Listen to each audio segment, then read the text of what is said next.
Que bom estarmos juntos para mais um estudo da lição, essa lição fantástica de Marcos. A nossa classe está chique demais, muito aprendizado, você aí com a gente, compartilhando. Não esquece, estava lá no joinha, aperta aquele botãozinho um monte de vezes, mas deixa marcado, tá? Eu descobri esses dias, tá? Que quando você aperta 2 vezes, desmarca. Então, aperta um monte de vezes, mas deixa marcado. Compartilhe, fala com os teus amigos, fale com todo mundo.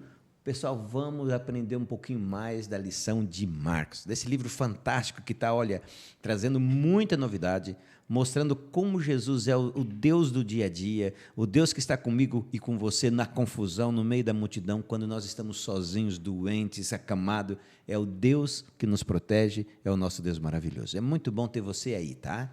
Não esqueça também de falar para os teus amigos, olha, tem uma classe lá que a gente aprende uma maneira assim, mais descontraída, uma lição fantástica. Chama ele, convida, compartilhe, tá bom? E olha, lição de Marcos, você já tem a sua? Não, ó, nós já estamos na lição 8, daqui a pouco nós vamos estar terminando essa, e vem uma nova lição que eu já recebi, que está, ó, fantástica. Você não pode ficar sem, daqui a pouco eu vou começar a falar para você, manda, eu quero minha lição, para a gente enviar a lição para você antecipadamente, para você junto conosco recapitular, certo? Mas vamos lá. Hoje eu tenho aqui pessoas fantásticas, você já conhece o pastor Lucas. Tudo bem, pastor Lucas? Tudo bem, é um privilégio estar aqui de volta para estudar. Nós roubamos ti agora o Sião perdeu. Nós vamos trazer o senhor aqui para a lição, né? Sei lá, nós vamos roubar o senhor de lá bastante tempo. Quero dizer que é um privilégio, viu? Porque assim, estudar a lição da Escola Sabatina, o livro de Marcos em sequência, ensinando os discípulos, parte 1 e parte 2, é muito bom. Muito obrigado. Então tá joia. E aqui nós temos o privilégio de trazer Joaquim. Joaquim já é a terceira ou quarta vez que está com a gente, né, Joaquim? Terceira, né? Terceira vez? Terceira vez. Joaquim tem muitas histórias bacanas, Joaquim eu admiro muito, Joaquim é meu vizinho, é uma pessoa que a gente gosta demais dele. É muito bom ter você aqui. Obrigado. Eu boto sempre o Joaquim numa fria. O Joaquim, eu vi ele sempre fala, Joaquim, vamos passar. Quando? Já é sexta-feira, Joaquim, né, Joaquim? Ainda bem que você disse sim e não, né? Eu gosto disso. Mas sabe uma coisa? Muito conhecimento, muito bem preparado. Eu sei disso. Eu agradeço a oportunidade, mais uma vez, estar aqui, né? É um prazer estar junto com vocês aqui, para a gente cada dia mais aprender. Amém. E para nós é um prazer tê-lo aqui, tá, Joaquim? E para... Você sabe, né? Você veio agora, o pastor já orou na semana passada, agora é a tua vez. Então, novamente, você que está em casa, aquele momentinho especial de falarmos com Deus. Joaquim vai entregar o seu pedido, os nossos pedidos, o decorrer aqui para que o Espírito Santo nos ajude, para que dê tudo certo na lição que você aprenda e que nós consigamos falar para você o que Deus quer que você precisa ouvir. Enquanto ele estiver orando, por favor, ore por nós vamos orar por você, tá certo? Vamos fazer? Kevin também, né, Kevin? Vai estar ajudando a gente, então vamos nessa. Joaquim, você ora para a gente. Grandioso Deus e Pai que estás nos céus, Pai de amor, Pai de misericórdia. Em nome de Jesus, nós somos gratos a Ti por esta semana que passou, que o Senhor nos guardou, nos protegeu, nos livrou de todo o mal e supriu todas as nossas necessidades. Amém. Somos gratos a Ti por isso. Agradecemos também a oportunidade, o privilégio de poder estar aqui, para juntos aqui estudarmos esta lição da Escola Sabatina. Amém. Que o Seu Santo Espírito possa se fazer presente aqui em nosso meio, abrindo a nossa mente, o nosso entendimento, o nosso coração para a Tua Palavra. Amém. Em nome de Jesus. Amém. Senhor. Amém. Bom, semana passada nós estudamos Ensinando o Discípulo, parte 1. Aí nós falamos assim, tem que assistir a parte 2, e chegou a parte 2. Joaquim, você que acabou com mais experiência que nós aqui, qual é a importância de ensinar? A importância de ensinar é você ter, vamos dizer assim, a capacidade de levar a pessoa a entender. No caso, nós como pais, né, eu conheço os teus filhos, bons filhos, certo? Você teve a capacidade de ensinar, e não foi ensinado só na palavra, não, né? Não. Quem é pai tem essa experiência, né? De ensinar filhos é um privilégio. Nós que procuramos conhecer a palavra de Deus, a gente está sempre orientando, ajudando, né?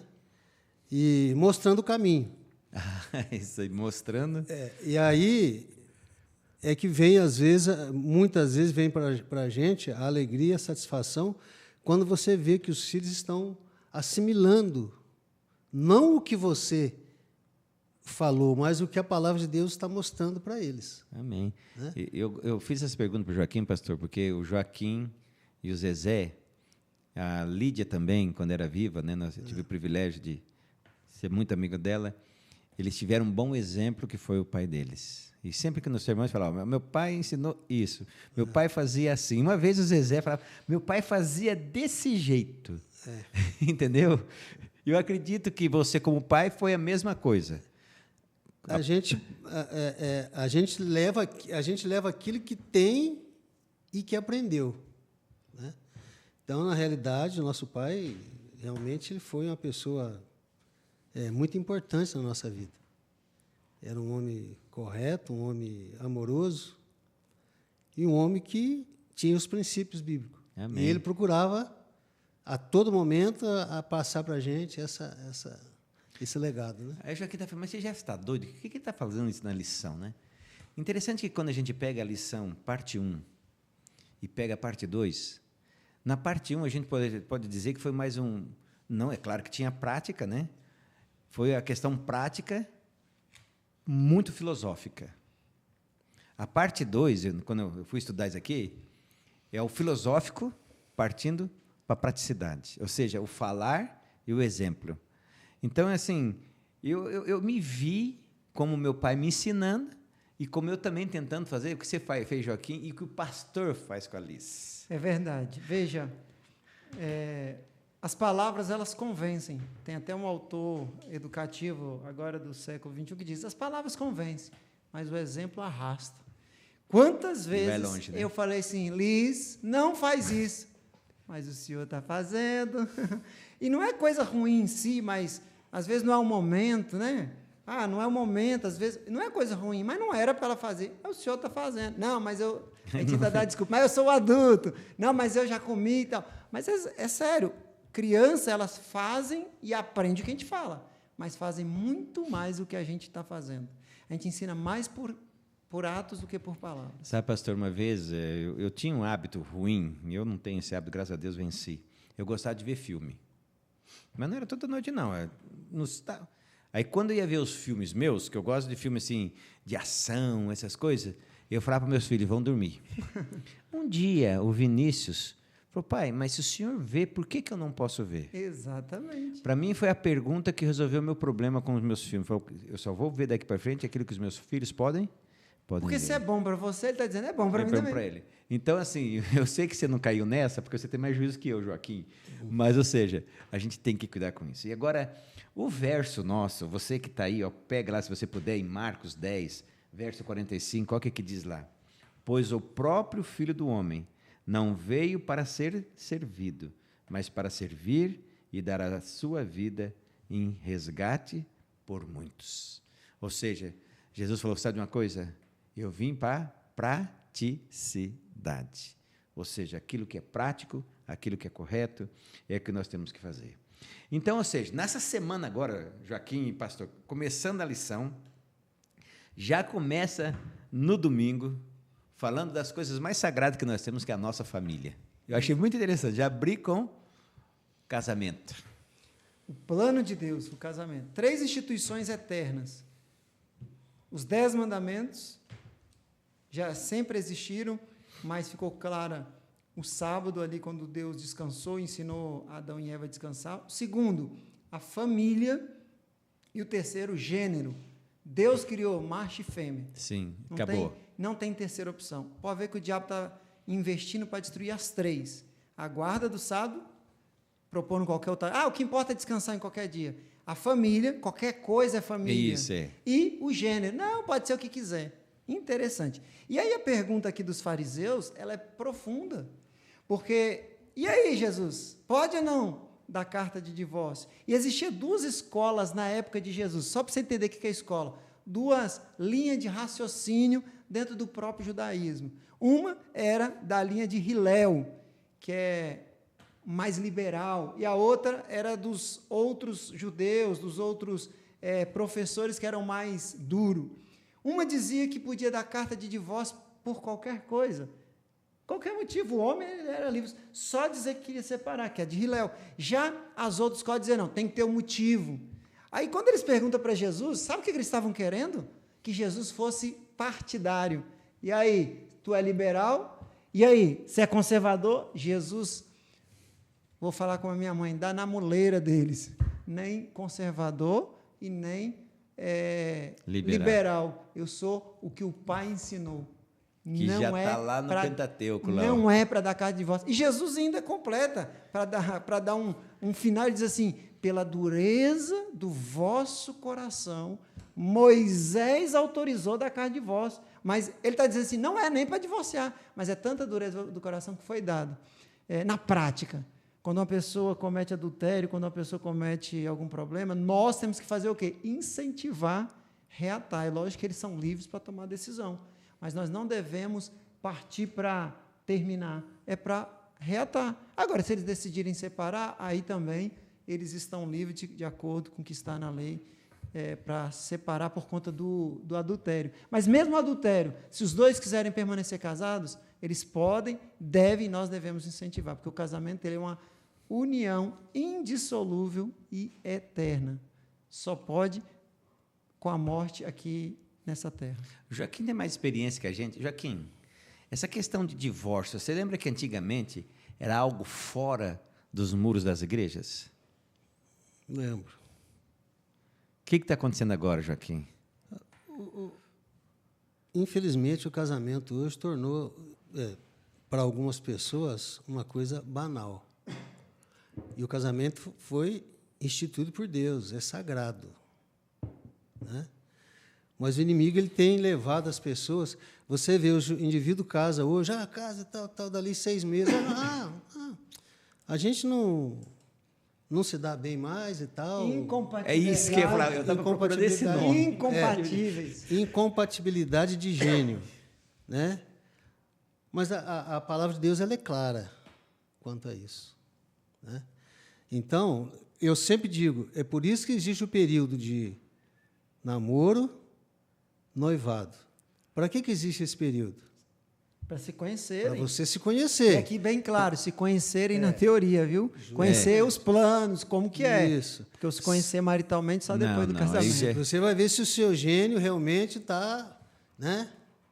Mas hoje em dia tu quer tudo apressado, Mas né? hoje, infelizmente, não se usa mais isso, né?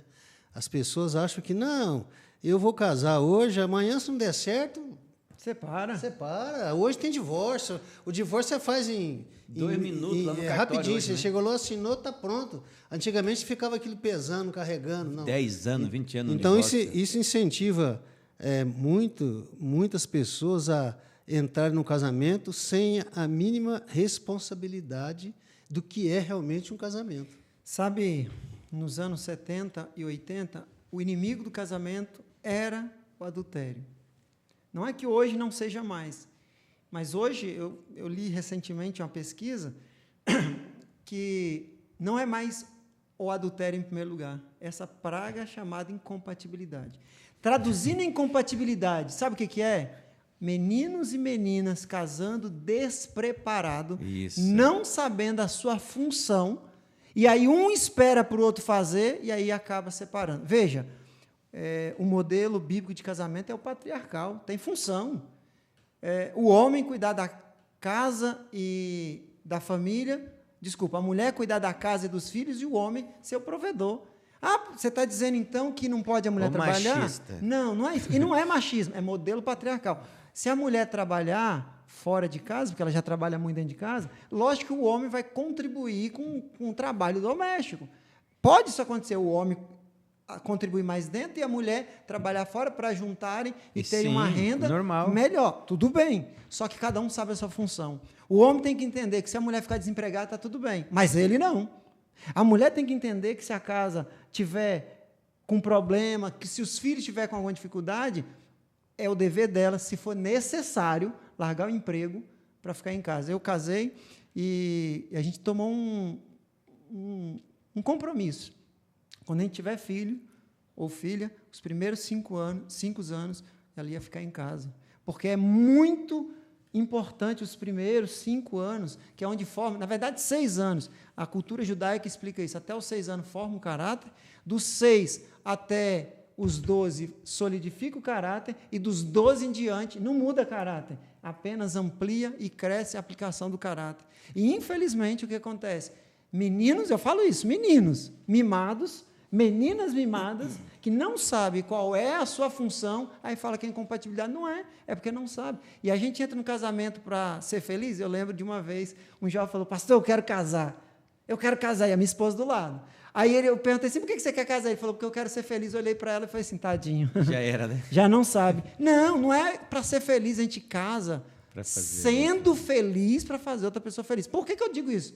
E já vou te dar a palavra. Porque lá no Éden foi assim. Adão estava feliz, sozinho? Estava. Onde ele estava? No paraíso, na presença de Deus e sem pecado. Se Adão não era feliz, então o que nós vamos... cheio de bicho para brincar. E o que nós vamos fazer no céu? Adão está no paraíso, sem pecado, na presença de Deus. Não é o que nós vamos fazer no céu? Sim. Ele era ou não era feliz? Demais. Então agora Deus falou, vou te arrumar alguém para você dividir a felicidade que você já tem.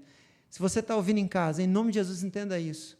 É para dividir a felicidade. E aí, quando os fariseus vieram fazer essa pergunta, queria apenas saber politicamente de que lado Jesus estava. Eles não estavam preocupados com o casamento. E Jesus, então, como eu falei, vou falar que nem expressão lá de casa, deu na muleira deles. Eu não estou nem de A nem de B, eu estou do bíblico. Amém. A verdade é bíblica. E esse é o exemplo nosso hoje com a política, né? Exatamente. Não é lá a partir do B, nem a partir do B, é a partir da Bíblia, do céu. Exatamente. Ô Joaquim, então por que Jesus permitiu lá, no caso Deus, no passado, que às vezes teria que acontecer uma carta de divórcio? O pastor disse logo há pouco, né? Os homens eram duros de coração. Né? E a gente percebe que as mulheres, para eles, não tinham valor nenhum, né? Tinha valor nenhum. Então, para eles dispensar assim, mandar embora, era 2 palitos, como a gente diz? 2 palitos, como dizem hoje, né? Então, ela era muito desvalorizada. Eles achavam que eles eram homem e a mulher tinha que ser submissa, sujeita em qualquer circunstância, em qualquer momento.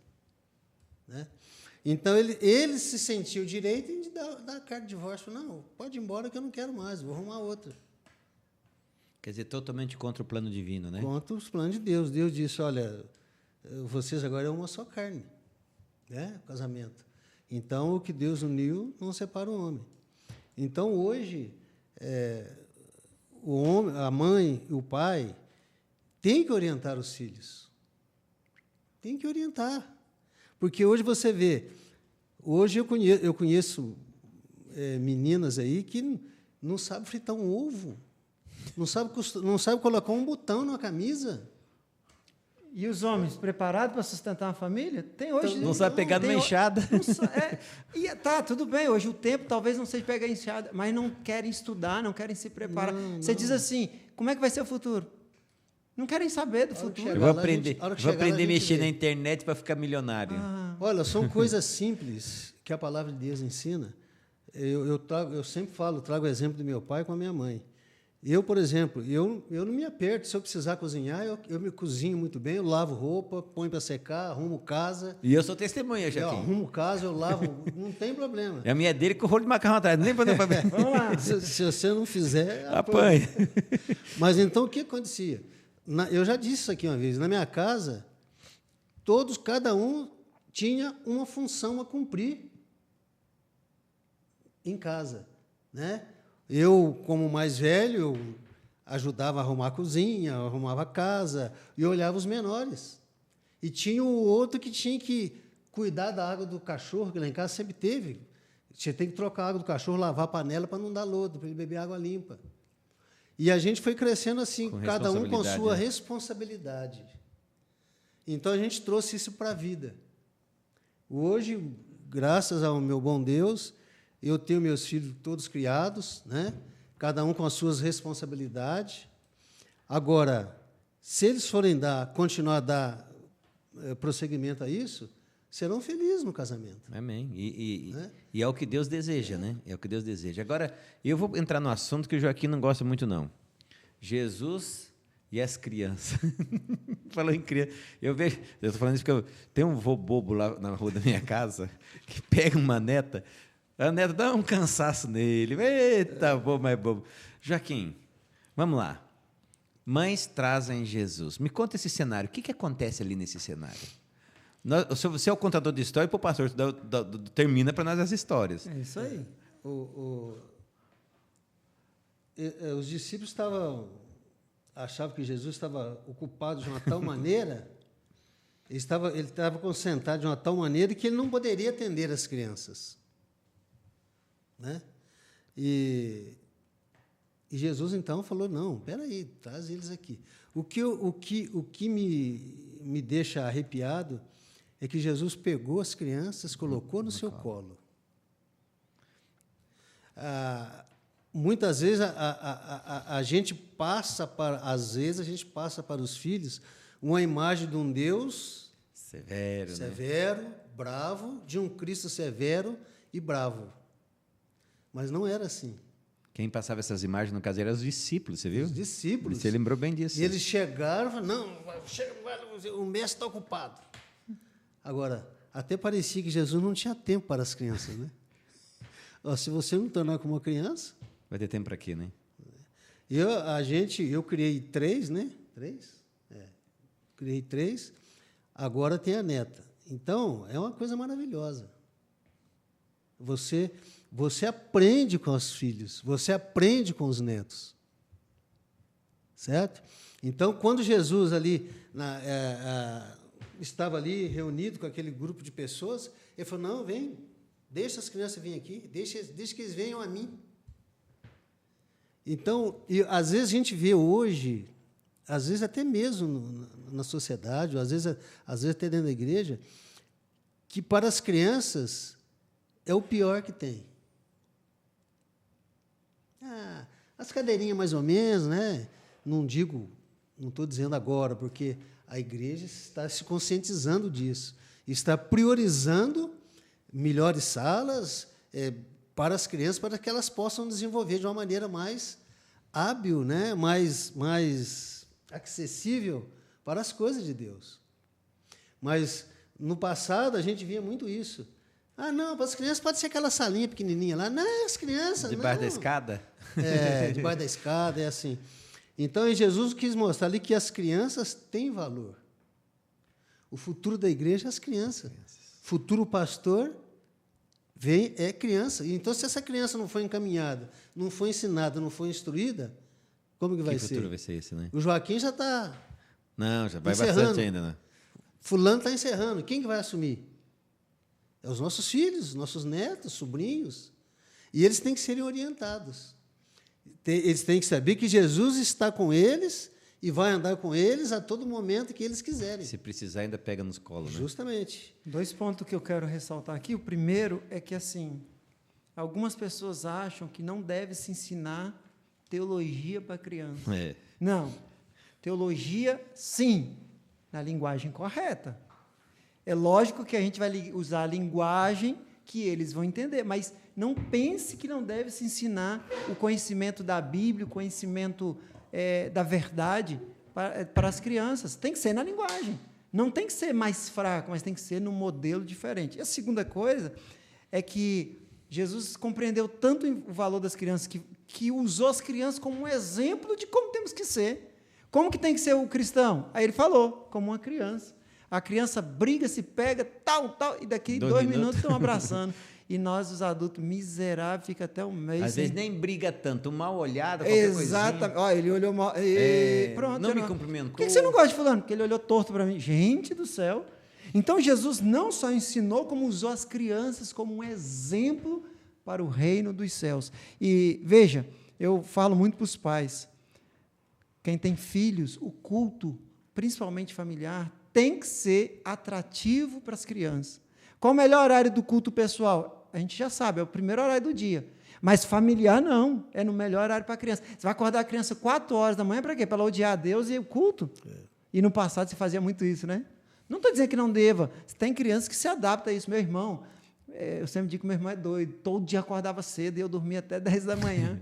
Hoje, se eu pudesse, eu continuava dormindo até 10, mas eu não posso. Mas quando era criança, eu aproveitava. Meu irmão, não. Então, tem criança que vai se adaptar, está tudo certo, mas a maioria não se adapta e tem que ser o culto no momento em que elas gostam. Vai chegar um momento que elas vão crescer mais, aí sim, dá a responsabilidade, vão acordar mais cedo para o culto.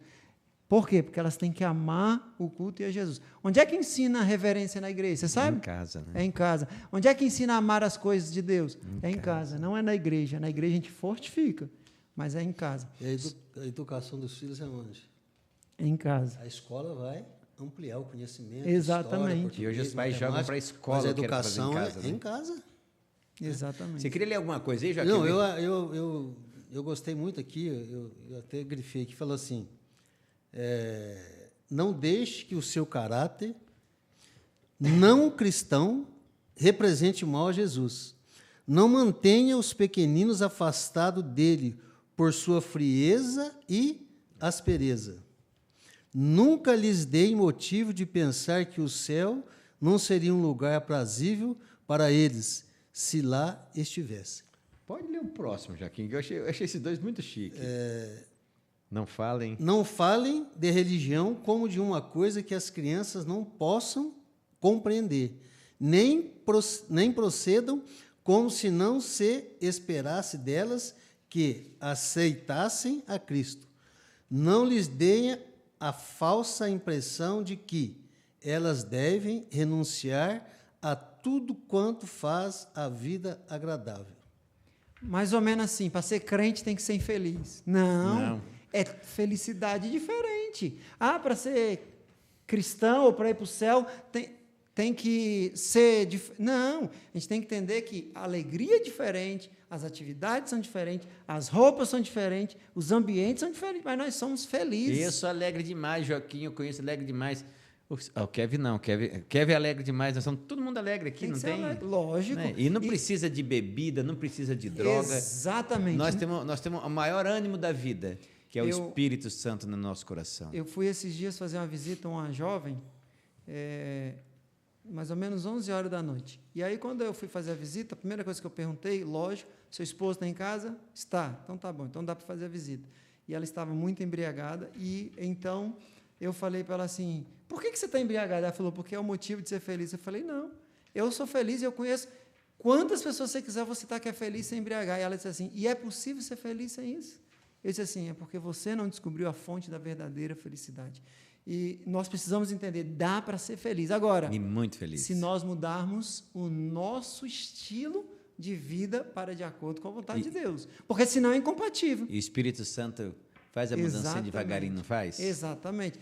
Por isso que Jesus falou, sabedoria do homem, loucura para Deus. A sabedoria de Deus, loucura para o homem. Porque se a gente não mudar o nosso pensamento de acordo com Deus, aí não dá mesmo. Agora, se mudar, dá para ser feliz em todas essas coisas. A lição de terça-feira é de investidores, certo? O melhor investimento. Eu vou falar com o maior investidor que tem aqui na Bolsa. Não sei qual bolsa que você investe, certo? Na Bolsa da Lourdinha. Você investe com... Eu vou falar para ela a hora que sumir as coisas lá em Joaquim. Melhor investimento. Joaquim, aqui nós temos a história do jovem rico, né? Um homem e Marcos. Ou seja, alguém chega para Jesus, alguém com uma condição financeira muito boa, e faz aquela pergunta, né? O que devo fazer para herdar a vida eterna? Joaquim, antes de você responder, eu queria fazer uma observação. Que pergunta fantástica! Quem está ouvindo aí, quem está vendo, você tem que fazer essa pergunta todo dia. O que é fazer para herdar a vida eterna? Você, Jefferson, eu, o Joaquim, todos os dias essa tem que ser a pergunta. Mas sabe qual é o problema? Ele queria a resposta? Ainda disse não. Esse é o problema. Mas pode continuar. Eu queria dar essa observação, porque senão eu ia esquecer. É a pergunta mais fantástica do universo. Aliás, quem me dera se os 8, quase bilhões Fizesse fizessem essa né? pergunta. Todos fizessem. O que eu posso fazer para herdar a vida eterna? Não é para ser rico. Tem muita gente querendo ser rico e perguntando o que fazer para ser rico. Não é? É o que farei para herdar a vida eterna. Pode continuar, Joaquim. Eu tenho uma experiência do meu pai, né? Ele, uma vez, falou para mim assim, a gente estava conversando, ele falou, meu filho, eu vou falar uma coisa para você. Existem aqueles que nasceram para ganhar dinheiro. Ele está na casa dele, lá, sentado, deitado, aí bate na porta, ele chega lá, é um saco de dinheiro. Eu não tenho para onde ir, você me quer? Ele falou, existe aquele que nasceu para servir. Ele vai trabalhar dia e noite, domingo e feriado, e vai ser a conta dele comer e olhe lá. Aí eu comecei a quebrar a cabeça, depois, conversando com ele, aí ele explanou o negócio. Meu filho, é o seguinte, nós estamos aqui neste mundo, precisamos, né, pagar água, luz, telefone, escola, comida, remédio, precisamos disso.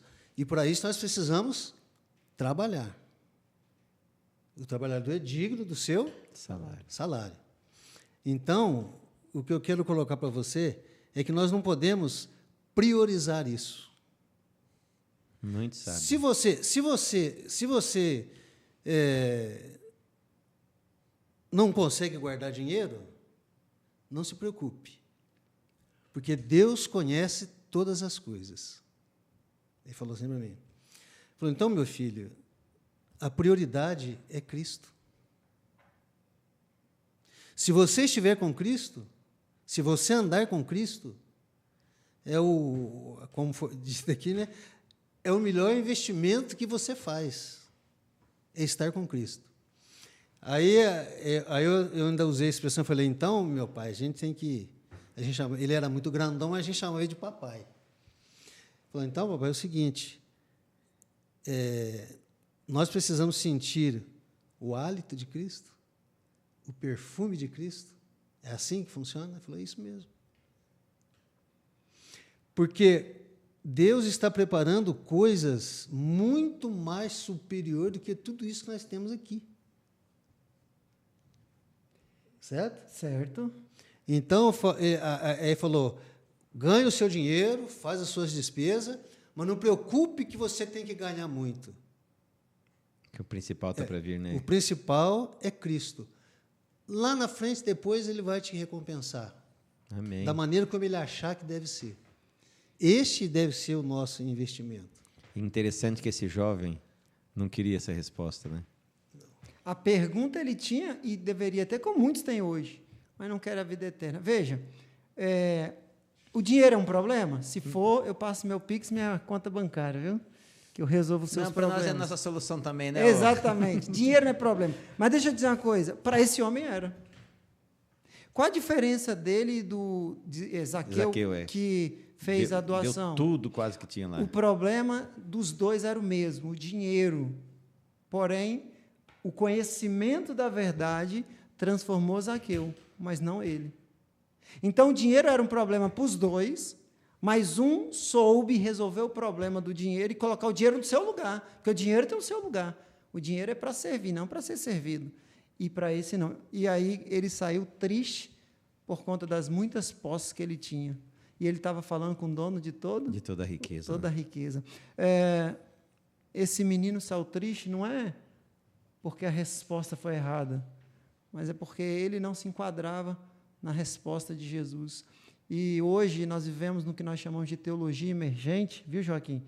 Teologia emergente é o seguinte: eu não me enquadro mais na Bíblia, eu tento fazer a Bíblia enquadrar em mim. Olha que miséria. Eu estava vendo um podcast recentemente agora de um missionário, não é adventista, e ele dizendo assim, cadê aqueles testemunhos dos anos 80 e 90, do traficante que abria a camisa e mostrava as marcas de bala e dizia, eu mudei minha vida por Jesus. Cadê? Aí ele dizia assim, sumiu. E sabe por que sumiu? Porque hoje não tem mais que mudar a vida para moldar-se a Cristo. Não, eu posso ser crente e ser traficante. Na teologia emergente, eu posso ser...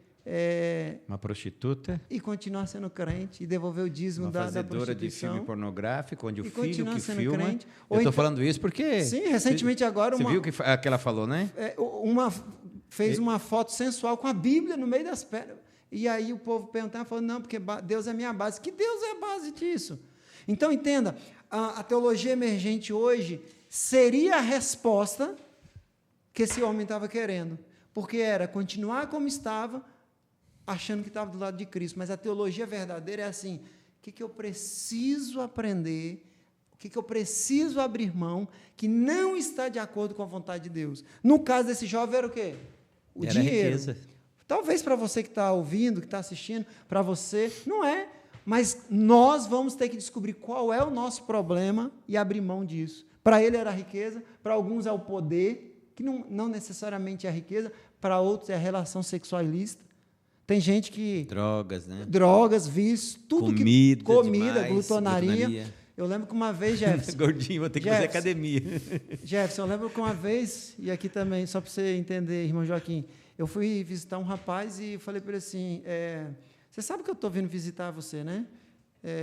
Vou ter que te dar uma carta para te avisar que vai ter uma reunião, depois da reunião vou ter que voltar aqui para te dizer o que nós decidimos, porque você, infelizmente, caiu no adultério e a igreja precisa tomar uma postura, não para te afastar, mas porque a igreja precisa dar uma resposta pública e administrar essa consequência. A vizinhança, o ambiente quer saber assim, tá, essa igreja aceita de tudo? Não, a igreja ela entende que o adultério é errado.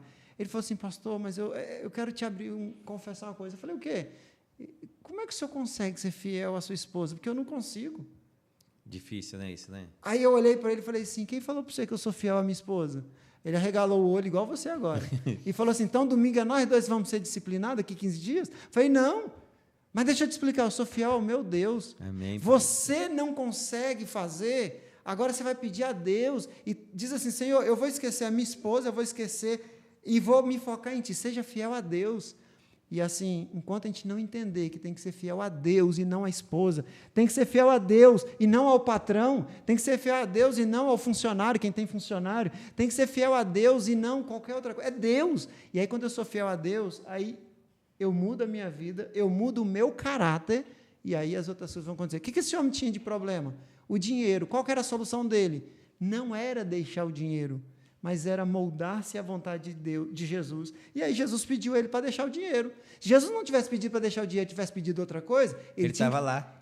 Exatamente. Ia continuar. Mas só que para ele o dinheiro era um problema e Jesus viu isso. Ia ser perdido como Judas também se perdeu, né? Exatamente. Agora, interessante, olha como Marcos, eu achei interessante como Marcos fez. Agora, Marcos pega esse episódio, Jesus fala que é difícil um rico entrar no céu, porque é difícil até o pobre entrar no céu sem Jesus. O senhor foi muito claro e o Joaquim também muito claro.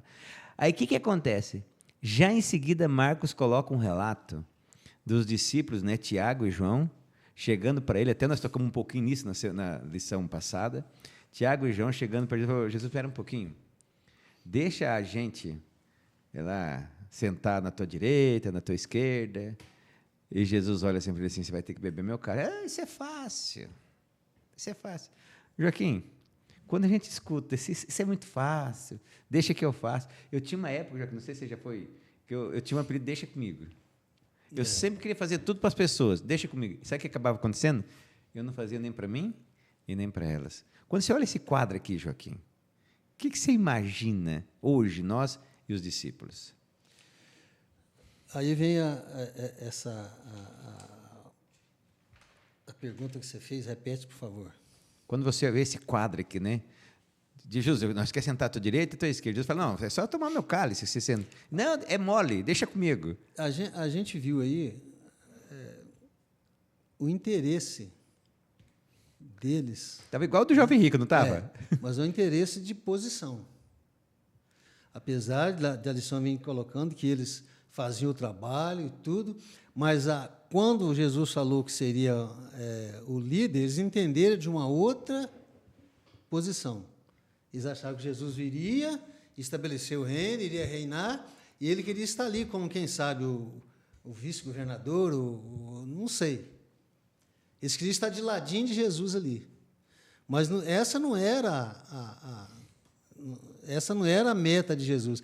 Eles até ali, parece que eles ainda não haviam entendido realmente a finalidade da vinda de Jesus, da morte de Jesus. Tanto que quando ele começou a falar que ele estava chegando e tal, eles ficaram assim meio, né? Mas, né? Então, ele só, Senhor, dá uma posição para nós aí. Eu lembro um caso aqui que um prefeito aí falou, tinha um rapaz que ia ser vereador, e ele falou assim, você podia trabalhar para mim, rapaz, e tal, como prefeito e tal, mas eu estou como vereador. Não, você... Aí, o que aconteceu? O indivíduo ganhou como prefeito, e depois de uns meses ele foi lá, eu fiz o trabalho para você e tal, agora eu estou querendo aí que você me arruma aí. Aí ele falou assim, rapaz, infelizmente, no momento não vai ter jeito, porque o negócio aqui, eu peguei um negócio aqui meio e tal. Ele falou, puta, mas eu Eu trabalhei mais para você do que para mim. Aí o prefeito falou, mas foi nisso que você errou. Foi nisso que você errou. Você deixou de trabalhar para você, trabalhou para mim. E você perdeu como é que eu vou dizer? Perdeu os votos que você poderia ter angariado se você tivesse trabalhado para você. É isso que ele quis dizer. Então, é uma colocação aí que hoje você vê muito. Né? Você vê muito. As pessoas, às vezes, estão interessadas, trabalhando com você, e está ali, mas interessada lá na frente. Lá na frente. Lá na frente eu vou tirar o meu. E tirar vantagens. Porque frente, tinham 12 e eles queriam estar na frente dos 10. Dos 10. Quer dizer, e os outros que estavam juntos, trabalhando em conjunto? Igual, teve Pedro, Tiago e João entraram junto no ministério. Quer dizer, se fosse por equivalência, ambos teriam que sentar 2 à direita, 2 à esquerda. Então, mas não era essa a intenção, é por isso, como o pastor já disse, você disse, nós temos que entender os planos de Deus para nós. Não é, ó Senhor, eu quero assim, eu quero... Não, nós temos que aceitar aquilo que Deus está reservando. Porque o que Deus reserva para mim e para você é o melhor que tem. Nós temos que entender isso. Aí entra naquela posição do teu pai. Às vezes Deus quer que eu não seja o pastor, eu seja o diácono da igreja, que eu seja o zelador da igreja, que eu seja um ancião, um colaborador da igreja, né? Isso é muito perigoso. Né? Há um tempo atrás, na época de eleição para membros da igreja, aí citaram o nome de um irmão lá para ser diácono. Não, eu não tenho o perfil, né, para ser diácono. Aí citaram como ancião. Aí ele tinha perfil? Aí não, é ancião, já se encaixa comigo? Encaixa comigo, é o meu estilo e tal. Então, são às vezes nos pequenos detalhes, né? A gente olha para Jesus, eu sempre falo, Jesus nunca fez nada por ele. Sempre pelo outro, né? O que Jesus fez para ele? Fala para mim. Nada. Jesus vivia em função dos outros, do né? ser humano. Do miserável, da criança, do velho, do enfermo, certo? Agora, aí quando entra nessa cena aí, eles devem ter imaginado assim, eu estou falando aqui, Jesus faz milagres, Jesus transforma vinho em água. Você já pensou, rapaz, a gente aqui do lado dele, isso aí lá no futuro, e tomando conta de tudo? E se lascaram, né? Digo no bom sentido. Como diz o mineiro, não era um lugar, né? do lado. Mas, Tim, agora é contigo, pastor. Agora você vai fechar. Beberam o cálice. Veja, um dia desse eu vi um falando assim, o único sortudo dos discípulos foi João, que morreu com 90 anos. Falei, você está doido, é? O último sortudo. Sabe por que eu estou dizendo que ele está doido? Eu lembro do avô da minha esposa. Foi um longevo idoso nessa igreja. Ele se converteu aos 18 para 20 anos e morreu com 98 anos. Aí sabe o que ele reclamava? Estou vendo meus amigos tudo morrer. E a agonia, o próximo será eu. Ele falava, o próximo será eu. Imagina, João. Então, nem João foi esse privilegiado, não. Imagina ele vendo os discípulos morrer. Todos morreram. Então, a agonia de que ele seria o próximo, ou pelo menos que ele estava na fila. Então, nenhum deles foram privilegiados. Todos seguiram e realmente todos beberam o cálice de Cristo. É verdade que mais perto da morte eles compreenderam, e Pedro, quando foi ser crucificado, falou, não, que igual a Jesus, não. Tem que ser de cabeça para baixo, que eu não sou digno. Tiago morreu esfolado, morreu com a espada, o outro morreu esfolado, o outro morreu queimado, né? Todos morreram e beberam o cálice de Jesus. João, como eu disse, não morreu com morte trágica, mas teve a agonia de vê-los todos morrer e saber que era o próximo.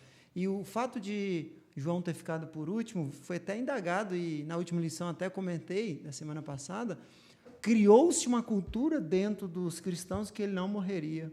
Antes da volta, né? Por isso que João escreve as cartas dizendo assim, olha, ainda que eu vá, a presença espiritual de Jesus está conosco. As cartas de João, era para João dizer assim, ó, todos nós temos um começo, meio e fim, mas ele é eterno e estará conosco para consolar a igreja. E todos eles beberam o cálice de Jesus. E todos eles vão assentar à direita e à esquerda, juntamente conosco, Amém. no reino do céu. Que Vai estar coisa o mais Pai, linda. o Filho e o Espírito Santo, aquela longa mesa, e nós lá, né? estaremos À lá. direita e à E sabe esquerda. como é que nós seremos recebidos? Com a festa, viu? Comida.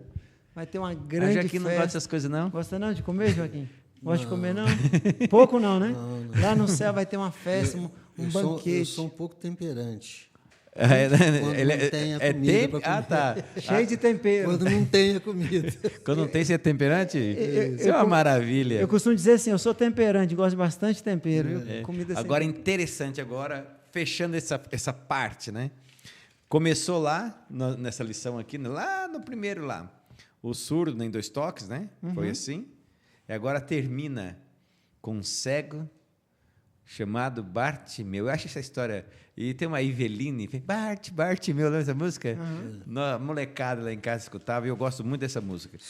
Só para a gente entender, Bartimeu não é um nome. O nome É é, o filho de Bar. Timeu. É. Bar é filho, então é filho de Timeu, só para a gente entender. Então é um título. Olha o filho do Timeu. Não tem o filho do Zé? O filho do Joaquim? É o filho de Joaquim. É. Então aqui é o filho do Timeu. E ele era cego e queria o que mais uma pessoa que não vê quer ver, Deseja enxergar, quer né? enxergar.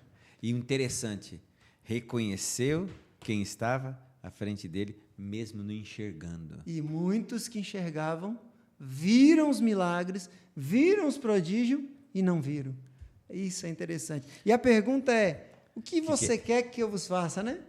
Gente, Jesus já estava se assanhando ali. em Jesus tinha um bom senso de humor, não é? Tinha. Porque para perguntar o que. Consegue, né? Não, e você vê que não é o único. Não, Lá é. para o rapaz que estava com a perna ressequida, ele perguntou: o que você quer que eu vos faça?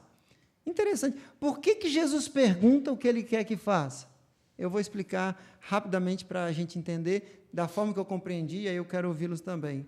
Veja, por que a gente ora? Deus não sabe de tudo? Para que a gente ora se Deus já sabe de tudo? É porque a oração não tem nada a ver com Deus, tem a ver comigo.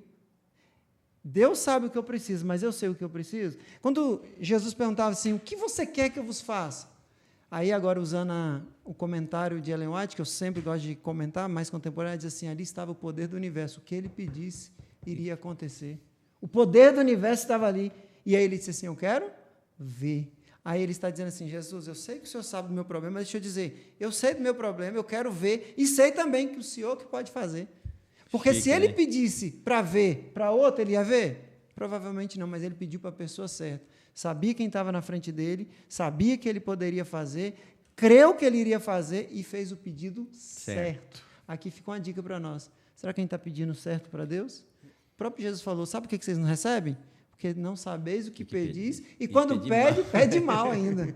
Pode falar agora, Joaquim. Interessante que ele fez a pergunta, o que você quer que eu faça? Né? É interessante, era uma lógica, vamos dizer assim, ele já, pelo que a gente viu, ele tinha visão antes, que eu volte a ver. Então, naquele momento, aquilo era o ponto importante para ele. Porque ele já tinha visto a natureza, tudo. Ele queria ver novamente, aqui não especifica o motivo, mas ele não enxergava mais. Então, aquele era o anseio dele. Né? Aí eu fico perguntando, o que eu quero que Jesus faça por mim? E tem uma coisa, Joaquim, assim, interessante. Por exemplo, assim, todo pedido tem uma responsabilidade. O cara que não via era ajudado. O que passou a ver teria que ajudar. O que não andava, lembra o paralítico que foi levado e desceu na lição? Agora ele andava. Ou seja, você tem certeza mesmo que você quer que eu faça isso por você? Eu acho Jesus falando... Eu vejo esses pontos de vocês, mas eu vejo Jesus olhando para mim, porque às vezes a gente pede na oração algumas coisas. Você quer isso mesmo? Você está preparado? Eu quero... Às vezes fala, Jesus, faz para mim o que o senhor quer. Você tem certeza que eu posso fazer contigo, Jefferson, que eu quero mesmo? Agora, uma coisa interessante, não cortando... Pode falar. Mas já cortei, né? Não, Uma pode coisa falar. interessante, É que ele começou, filho de Davi, tem misericórdia de mim. Jesus tinha ouvido? Falar? Tinha. Mas Jesus ele tinha então, um bom ouvido. Olha, Jesus então fez que não, né? E a Bíblia fala que cada vez ele gritava mais alto. Em outras palavras, Senhor, ouça-me, ouve-me. Fica quieto e tal, aquela coisa. E diz que ele gritava mais alto ainda, até que Jesus falou, traga-o aqui. O que nós podemos aprender aí, pastor? Veja, era isso que eu queria falar. 3 pontos rapidinho. Primeiro, como nós falamos na lição da semana passada, quem estava aqui era o Joel. Cada milagre de Jesus e os passos de Jesus era um evangelho vivido. Da semana passada a gente explicou da cura em 2 etapas, vocês lembram? Da cura em 2 etapas. E agora, de um milagre que precisou ser gritado. Será que Jesus não ouviu no primeiro?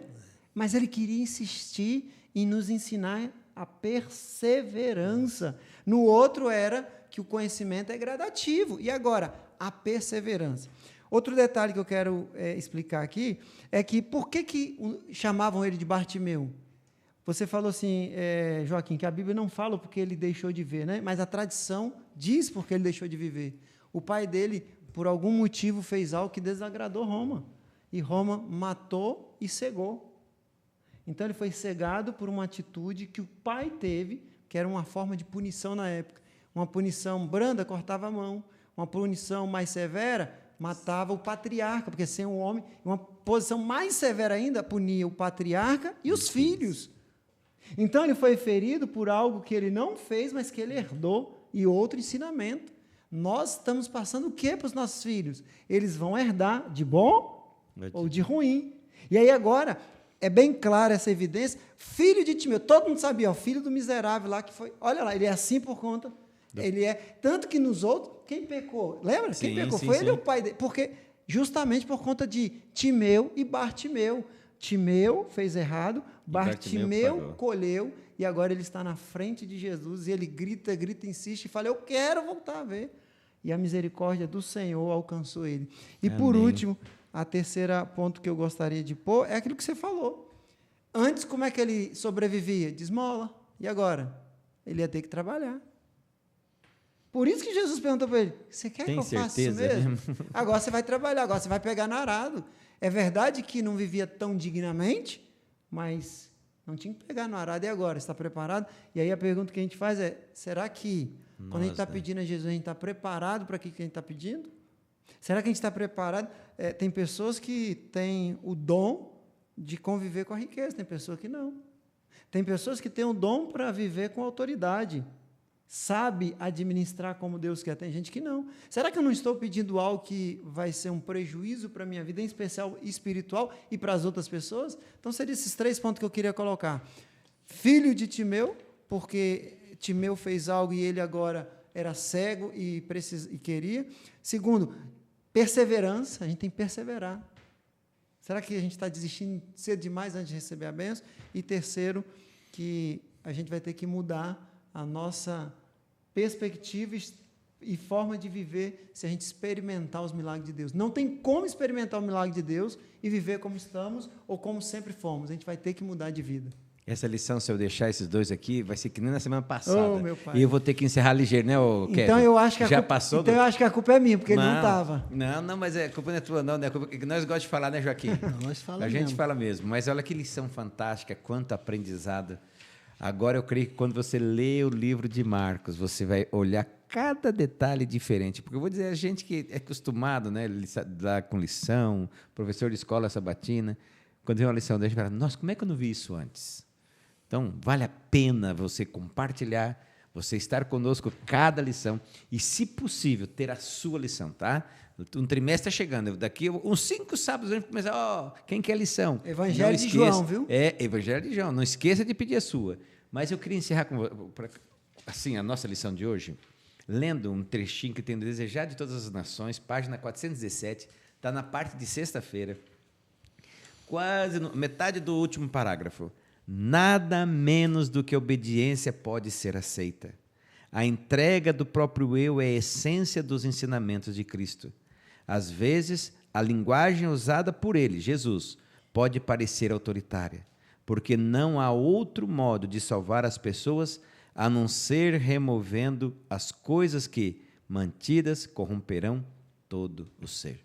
Por isso que às vezes Jesus diz, corta a perna, corta olho, isso forma simbólica de dizer, abandone isso que você vá para o céu mancando, cego, aleijado, mas vá para o céu. E terminando o versinho, eu queria chamar a atenção você para ele que é, pois o próprio Filho do Homem não veio para ser servido, mas para servir e dar a sua vida em resgate por muito. Então, que nesse ensinamento 2 eu pude entender aqui, e creio que você também, é que nós estamos aqui para servir. Ou com o nosso dinheiro, ou com o nosso tempo, ou com o nosso talento, ou com a educação dos nossos filhos. Nós estamos aqui para servir. Nós estamos aqui para ajudar que outros vejam e que também todo dia peçamos para Deus que possamos enxergar a verdadeira salvação em Cristo Jesus.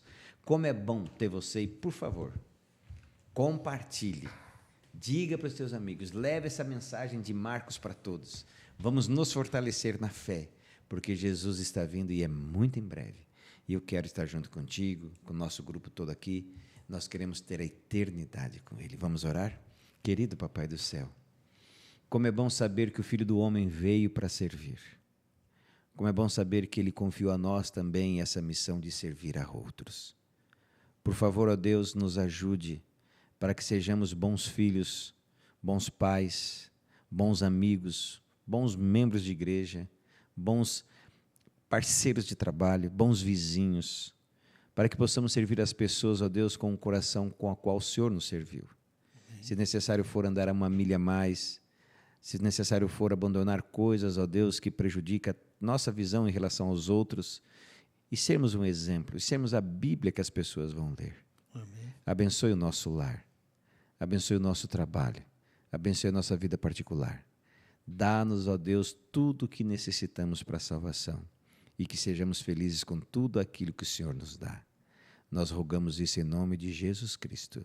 Amém. Amém. Bom, foi muito bom estar contigo e é melhor ainda saber que já, semana que vem, vamos estar aqui de novo no mesmo horário, no mesmo dia, no mesmo canal do YouTube, falando as mesmas mensagens lindas dessa lição fantástica de março, mas eu queria que você lembrasse sempre, nem só de pão viverá o homem, mas de toda palavra que sai da boca de Deus. Que Deus te abençoe, que Deus abençoe a vocês, muito obrigado.